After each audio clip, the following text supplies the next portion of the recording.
میری خلوت چاہیے اس وقت کے امام کو کہ واقعا وہ انتظار کر رہا ہے، وہ منتظر ہے۔ آج ہم میں سے، میں اپنے آپ سے کہوں گا، میں آپ سے نہیں کہہ رہا، میں اپنے آپ سے، کیا صبح اٹھ کر میں نے اپنے وقت امام کو یاد کیا؟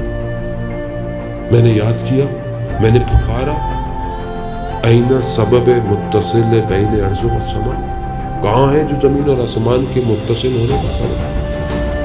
اینہ بدم مقتول بکربلا، کہاں ہے جو کربلا کا مطلب ہے؟ یعنی میری نگاہوں نے ڈھونڈا۔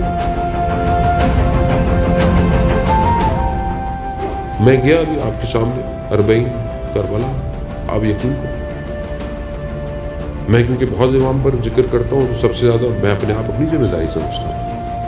ہم یقین کریں، میں نے اپنی گناہگار آنکھوں سے، میں نے بہت مسجد سیلا میں ڈھونڈا میرا وقت کا امام مجھے،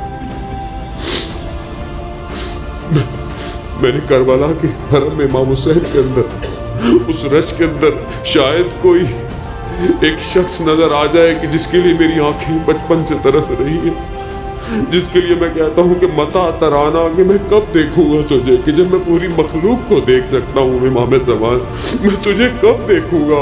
آخر یہ میری آنکھیں کب تجھے دیکھیں گی؟ کتنی میری زندگی کے ایام گزرتے چلے جا رہے ہیں مولا، اندھیرا میری زندگی میں ہے، کہیں میں دنیا سے ختم نہ ہو جاؤں۔ اے میرے پروردگار، میری نگاہوں کو میرے وقت کے امام کی زیارت کرا دے۔ ارے وہ امام کہ جو ہم سے زیادہ ہمارا انتظار کر رہا ہے، آج جانے اگر اس طرح چلتے رہے تو کاروان آئے گا، صدا دے گا، ہم رہ جائیں گے۔